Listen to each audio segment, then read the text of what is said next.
Hey guys, today I'm here to talk about Sonic Adventure again. Both Sonic Adventures actually. I'll save most of my thoughts on Sonic Adventure 2 for another video, but there are some concerns that sort of go for both games, and you'll see what I mean as we go on. When I released my original review of Sonic Adventure, people liked the game a fair bit. Of course, there were always going to be those naysayers who'd insist that Sonic was never meant to be 3D, or similar short-sighted garbage along those lines, but the general consensus seemed to be, for a time, that Sonic Adventure was alright, or at the very least, one of the more faithful 3D Sonic games. At the time, I thought it was the best 3D Sonic game and that nothing new would ever come close, and keep in mind, this was in a world before Sonic Generations existed. Over the last several years though, this game's reputation has gone down the toilet, and it's not usually because of how the game's aged, which would be perfectly understandable if that was people's main gripe with it, but it's more of a matter of the game just being badly designed, full of inherently bad ideas that can't work, the Sonic team were fools for ever trying out. And while I could say that about some Sonic games, I think people are being needlessly hard on this one. Frankly, I think the lambasting this game gets more often than not nowadays is unnecessary, or at least isn't completely deserved. Picking on Sonic is just something people do nowadays to make themselves feel cool. Because, yeah, it is cool to do that. Don't pretend it isn't. While you'd think the wounds created by Sonic 06 would heal up with time, the years since then have had the opposite effect. Instead of moving on and being optimistic about the future, people keep aggressively turning back, keeping their gaze firmly fixed on the past, insisting that even the better games released since then, such as Colors and Generations, aren't any good either, and that you're a delusional fucktard if you dare to question that. We bet you could see this one coming, but seriously, we mean this. Sonic can die. We don't need to hear about how Sonic Generations and Sonic Colors are actually pretty good. These are delusions. Even the classic games are being dragged down the muck lately, as if people are just sick of Sonic altogether and want him to die, not so much that he may retain some shred of dignity in death, but because Sonic is just shit, and no one ever really liked or wanted him anyway, and we'd all be better off, and the world a much nicer place, if only that little blue turd didn't exist to pollute it.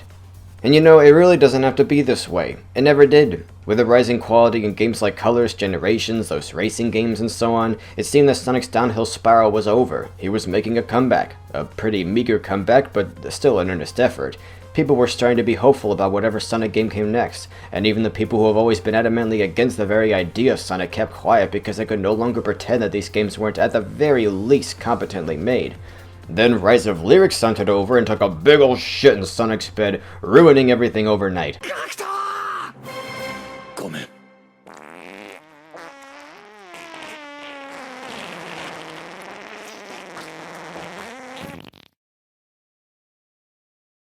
Sensei, トイレに行かせてください。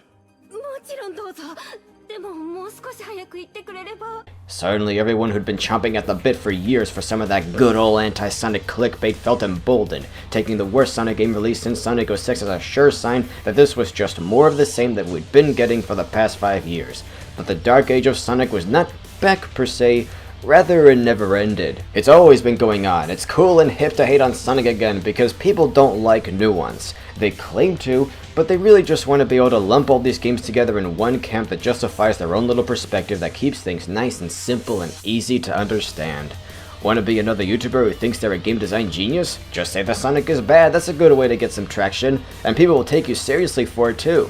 No really, it's like all these game journalists, all the faces on these review sites went to some school for reviewing video games and game design analysis, and one of the first things they teach you there is why Sonic is not okay, and liking anything about Sonic is not okay. I mean, we're right back to where we were before all those post-Dark Age games came along.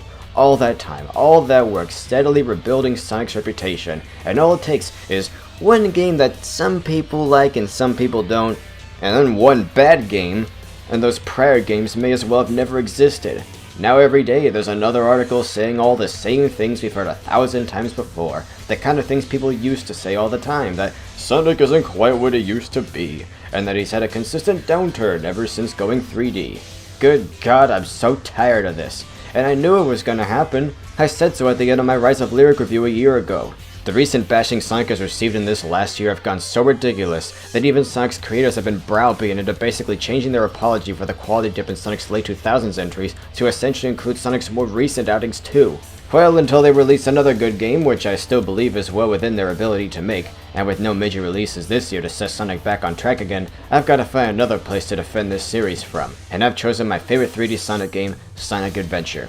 Hey, this game has probably had the worst reaming out of any other this year. Certainly, you have all these ignorant people watching clips of a few glitches on YouTube, and they think they have the clout to claim that this game is worse than Rise of Lyric, even worse than Sonic 06, which just blows my fucking mind. And this is pretty much the worst game ever made because some guy with AdSense says so I guess that makes it true. I don't know how this happened, but it's because of this current climate that's built up around Sonic Adventure, this toxic atmosphere, this extreme hate towards a pretty harmless game, and anyone who dares to find something to like about it, that I feel the need to justify my own right to enjoy it, and spend a long time explaining why in these videos. So let's go, you people have brought this upon yourselves, sit down! First, let's talk about how Sonic controls. Personally, I think Sonic's controls are better here than they are in almost any other 3D Sonic game. Take a look at Sonic Unleashed for comparison. In that game, Sonic is designed to careen through the stages at crazy speeds. So much that the faster you go, the harder it is for the player to turn or even move right or left. For the second problem, they gave Sonic the ability to sidestep, inspiring sections of the levels that played something like an audio surf game. Heck, since then they've made an entire mobile game around this concept called Sonic Dash. Going back to the first problem though, because the wind resistance pushing against Sonic makes turning such a chore, they include a drifting function. Now drifting isn't a bad mechanic, especially not in the games to come. I think it was greatly improved in Sonic Colors, mainly because they made it easier to pull off. When you're just on a road like this on a nice even plane, it's harmless, but in Empire City, there's this one bit that always made me hate drifting. I dread it because of this part, and I'm sure that at least a few of you know what I'm talking about. You're on this road suspended high in the air, something found pretty commonly in 3D Sonic games. But unlike in most of those other instances, this one doesn't have a wall on the outside to keep you from falling off. So every time I try to drift here, I'm going so fast that I just slide off the edge before I can turn around the corner. Because of that, most of my runs through the stage go like this. I whiz through the stage until I get to this one part, and I have to slow down, do a crawl, and walk around the bend. Then I hit the boost button and torpedo through the rest of the stage like the designers intended. I hate that this is even a thing. I think it's silly that there's even a need for a drifting function because Sonic can't just turn normally. Sure, making Sonic control and feel like a car might be more realistic, and by some people's definition that makes it better, but that doesn't make it fun for me. The faster Sonic goes, the harder he resists the player's attempts to make him do anything other than charge straight ahead, and I can't stand that.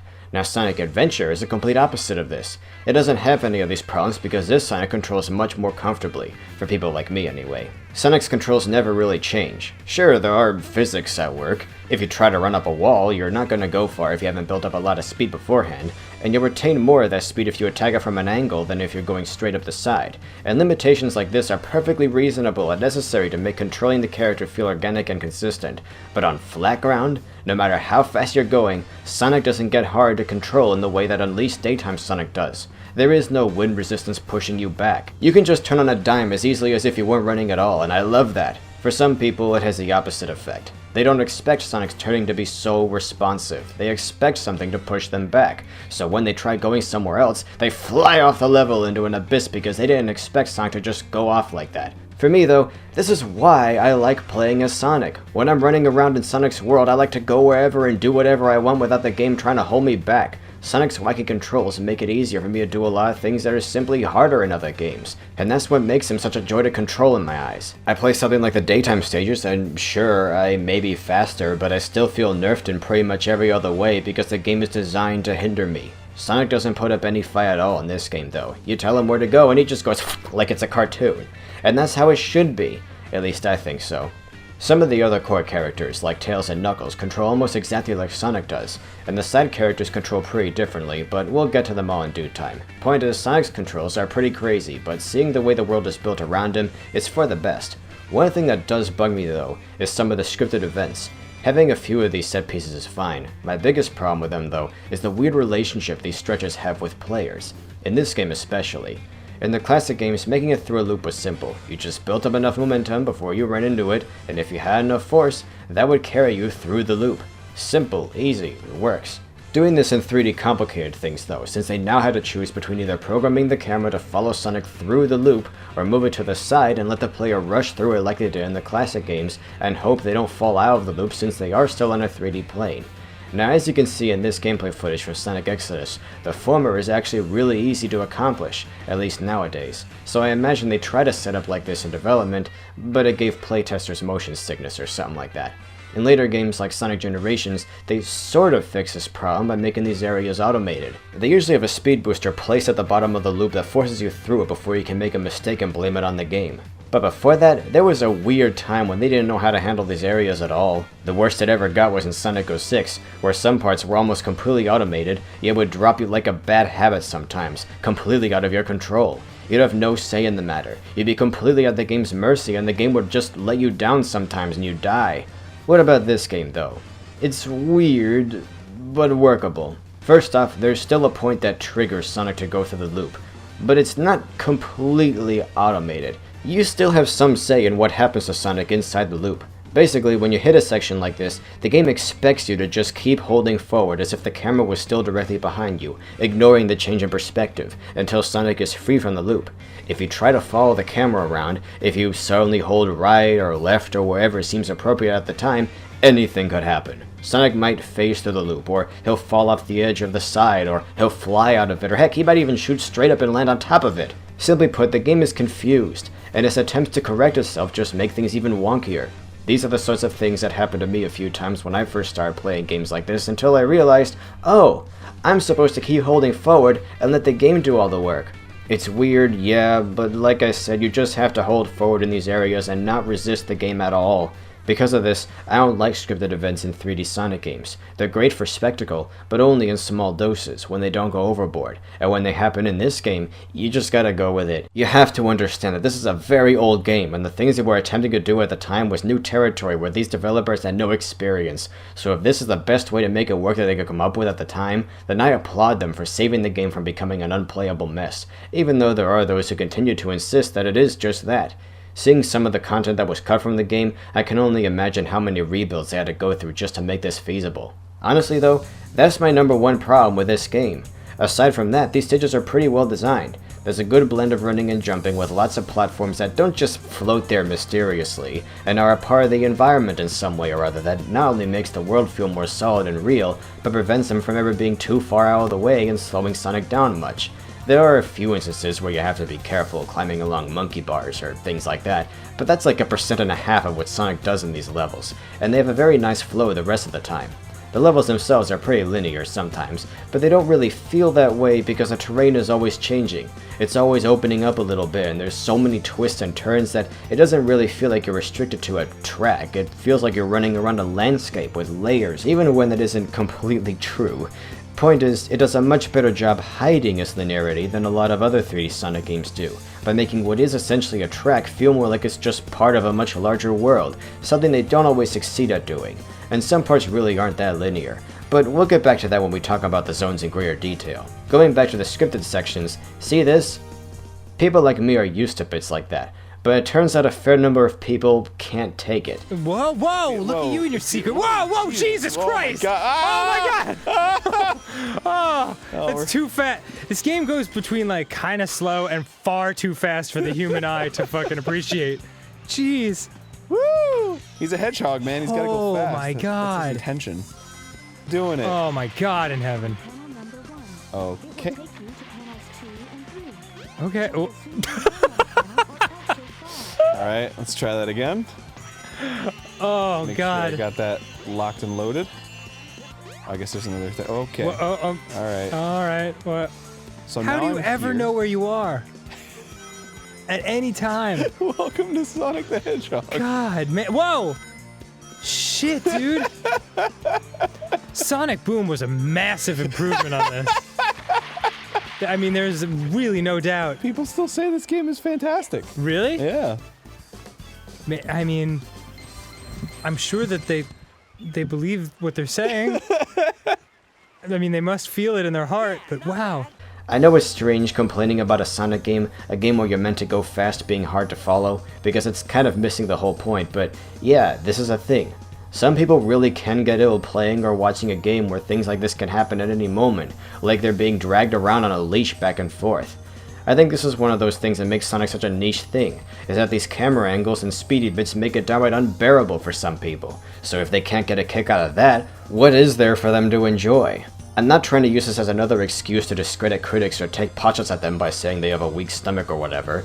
I'm just realizing that this is kind of a problem and it's a little more widespread than I thought, and it's just another wall that prevents a lot of people from enjoying Sonic. I've never had a problem keeping up with faster, chaotic games, but if you're one of those people who does, then it should be pretty obvious that this game isn't for you. Just please don't use this as a criticism against this game, because it really isn't. This is what some people come looking for in a Sonic game. I can't explain it, it just is. Anyway, one last thing I want to talk about before moving on to other things is the glitches. Yes, this game is fairly glitchy, but it also isn't.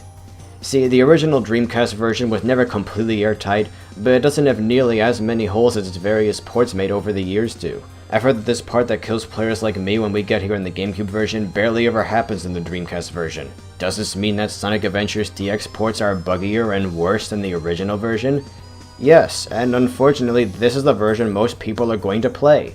Is it stupid that with each new release this game has gotten over the years, it's been made more unstable, instead of being improved and having those bugs ironed out with better coding? You betcha it is. Is it inexcusable that there are bugs in places like this, where they're pretty easy to avoid but also really easy to get sucked into, and right when you're just starting the game and need a good first impression of it? Oh, you bet your ass it is. Is it a point against the original Sonic Adventure? No. At least, I don't believe it is.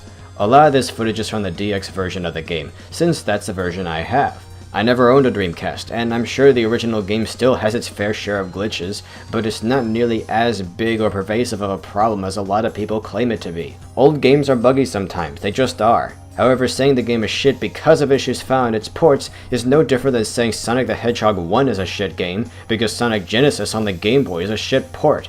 You see how unfair that is? A bad port of a game doesn't make the game itself bad, it just taints a good game. So look, depending on which version of the game you have, you might run into some trouble. Considering I have the worst version of it though, and I've never had much trouble with the glitches, I think it's pretty safe to say they don't ruin it. It's not like another Sonic game I can think of, where every port of it has the same issues and are practically a damn minefield where you have to be careful where you step and can't even trust the game to carry you along in some instances. Bottom line, these are things we just have to deal with, and while I won't argue that it's bad that these problems even exist, it isn't unforgivable. Sheesh, I feel like a damn defense attorney. Oh, and then there's all the other shit people rag on, like the cutscenes with their awful animations, plotting, pacing, and iffy voice acting rife with odd delivery. You know what, I see people point at this stuff and, yeah, it's good riffing material, but how is it supposed to make me hate the game? You know, the actual gameplay portion of this video game? Yeah, okay, the quality of these scenes may be poor, but so what? Personally, I think a game could have the worst, most cringe-inducing story in the world, but if that isn't the entire focus of a game, like it is in an RPG, and I can, for the most part, keep that divorced from my gameplay experience, and the gameplay is fun, then I can't, in good faith, call it a bad game. If the gameplay is just so-so, and the cutscenes are unskippable, then okay, maybe you kind of have a point there. But these aren't. Heck, even the plot isn't as bad or as hard to follow as people say. It's just presented in an overly complicated way. Watch, I'll sum it up in less than 30 seconds. Eggman releases Chaos from the Master Emerald. Knuckles fixes the Master Emerald. Chaos loses its tail and Froggy eats it. Big chases after Froggy until Chaos gets its tail back. Sonic and Tails run into Eggman and Chaos a lot. Board Eggman's ship along with everyone else and it crashes. Amy finds a bird from the same flock as the one being used to fuel robots like Gamma. She befriends Gamma, or rather the bird trapped inside him, and he and the other animals are eventually freed. Everyone has visions. Sonic fights Eggman one more time. Chaos gets all the emeralds and gets big. Sonic goes super, beats the evil out of Chaos, and the story ends there. That's the story. And it really isn't a bad plot, it's just told badly. But whatever shortcomings the presentation of the cutscenes has, the gameplay easily makes up for it. Ah, jeez, look at how long this video is already getting. There's no way I can go over everything I want to in one go. Alright guys, in the next video we're going to talk about the hub worlds, the levels, and the characters' different gameplay styles. Sorry if this first video came off as a little whiny, but you have to understand, the hate for these games is getting ridiculous, and I'm here to address every overblown, unfair criticism that I've heard lately and debunk them. As you saw in this video, I wasn't defending everything I talked about. I do have issues with this game. I just don't think those issues are big enough to outweigh its good qualities or make it not worth playing. I acknowledge Sonic Adventure's shortcomings, I just don't think they're a big deal, that's all. And if that makes you scoff and roll your eyes at me, then we're probably not going to get along, just saying. Anyway, we still got a lot of ground to cover, but I feel I got most of the semi-important stuff out of the way in this one. So tune in next time as we move on to better things. Toodles!